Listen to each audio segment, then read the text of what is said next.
Raleigh was established as North Carolina's state capital in 1792. And over the past 230 plus years, it's seen a ton of growth and change. But if you're looking for a peek into the past, come along with me as we explore the 8 historic neighborhoods of Raleigh. My name is Matt Martin, and I'm a realtor in the Raleigh area of North Carolina. I've helped tons of clients move to the Triangle region, including into the historic neighborhoods of Raleigh. And if you're looking to do the same, I'd love to help you too. And if you'd like to see more videos like this, please be sure to like, comment, and subscribe right down below. So, as I mentioned, this video is going to focus on the 8 neighborhoods of Raleigh that have local designations as historic districts, which is different from the National Register of Historic Districts, which actually has nearly 30 Raleigh neighborhoods on it. I won't go into the differences here, but I'm happy to discuss them offline if you're interested. The 8 neighborhoods in this video all have historic overlays, which are specific zoning districts with specific rules and regulations that are governed by the Raleigh Historic Development Commission to preserve the historic significance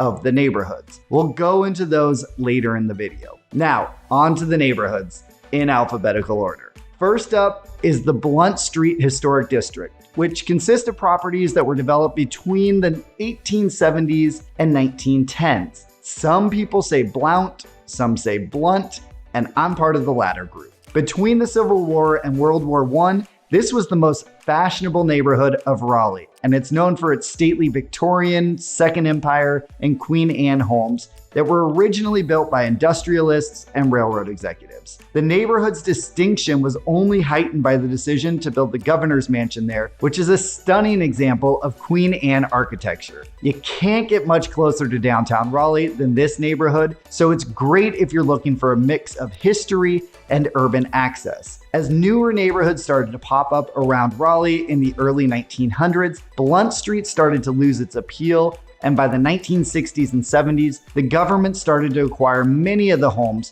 for office space use. A recent movement has seen many of the homes shift back into private hands, either for their own residential or office use. Next up, we have one of my favorite neighborhoods, Boylan Heights. With homes built between 1907 and the 1920s, Boylan Heights is one of Raleigh's earliest planned suburbs, and its layout contributes heavily to the neighborhood's distinctive character. The curvilinear street plan wraps around the hills of the neighborhood, while rear alleys bisect each block, providing hidden access to garages and service areas. Mature shade trees line the streets, and front porches and concrete sidewalks provide a pedestrian zone between the street and the residential interiors. You'll see a variety of architectural styles here: Queen Anne, Dutch Colonial, and Craftsman, to name a few, with the more stately homes being found along Boylan Avenue and the smaller bungalows located along the cross streets. Boylan Heights is located just west of downtown Raleigh and definitely still within walking distance. The next district is Capitol Square,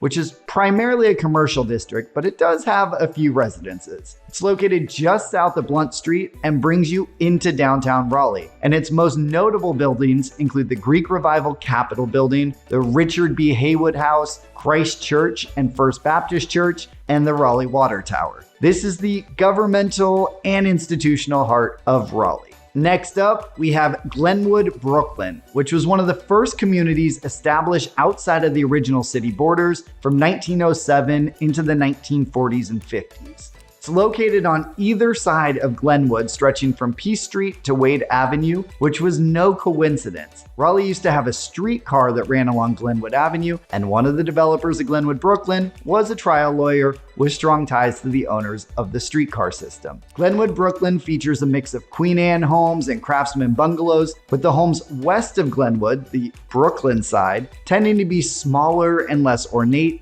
and the larger homes can be found along Glenwood itself and in the eastern portion of the district. Moving to the southern end of downtown, we have Moore Square. The city was originally designed in 1792 by William Christmas, and it included Union Square, which is home to the Capitol building, surrounded by 4 smaller park squares. One of those parks became the governor's mansion, another was overtaken by some government buildings, but the other 2 still remain to this day. Nash Square on the southwestern corner of downtown, and Moore Square on the southeastern corner of downtown. Moore Square was developed between the 1870s and 1930s, and while this is another primarily commercial district, its history has strong ties to the African American community. Aside from the Moore Square Plaza, the district is most known for City Market, which is one of my favorite places downtown. It was built in 1914 and currently houses many restaurants and art galleries, and the historic vibe is accentuated by its cobblestone streets and brick facades. During Raleigh's monthly First Friday Nights Out, where many of the art galleries open their doors to the public, Moore Square is one of the best spots to check out. Moving back north, we're going to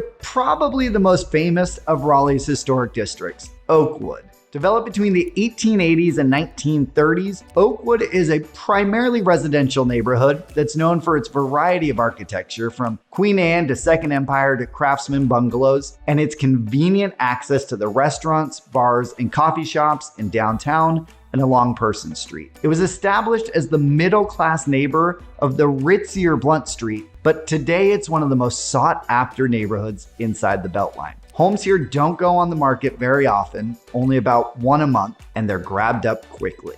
Moving all the way to the west, we have Oberlin Village, which was established around the 1870s as a freedmen's village after the Emancipation. After Oberlin Village's remarkable growth from the late 1860s to the end of the century, the pace of growth slowed in the early 1900s. However, the community matured into a stable, prosperous, largely African-American suburb of Raleigh during the Jim Crow segregation era that ended in the 1960s. By the mid-1960s, the civil rights movement, the encroachment of Raleigh, and the rezoning of land along Oberlin Road for commercial use began to erode the village's identity as an independent African-American community. The district is known for its variety of architectural styles, though with tweaks from their counterparts in other parts of the city, and for its wraparound porches. Heading south of downtown, we get to our last district, Prince Hall. This neighborhood abuts the Moore Square Historic District, and it's Raleigh's first African-American district. It's only about 4 city blocks, with the southern border running along one of Raleigh's 2 HBCUs, Shaw University,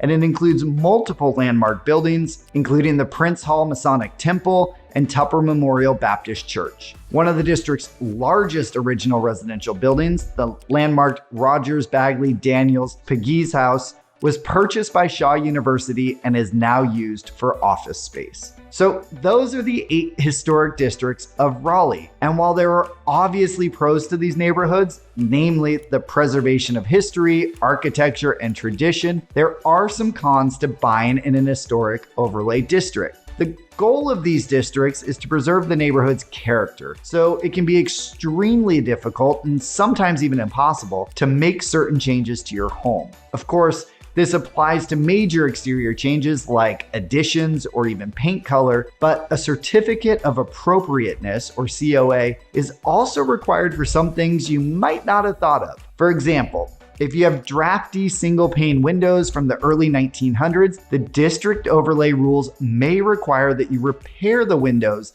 instead of allowing you to replace them with more energy efficient modern windows. Or if you want to add new address numbers to your home, you'll need approval for that as well. While these inconveniences may be a totally fine trade-off to some homeowners, it's definitely something you'll want to consider before deciding whether to buy in an historic overlay district. If you have any questions about what it's like to live or buy in an historic overlay district, leave me a comment down below. Or if you already live in one and you want to add some insight, I'd love to hear it. And if you're ready to kick off your home search, be it in an historic overlay district or elsewhere in the Triangle, I love to chat. All my contact information is included here.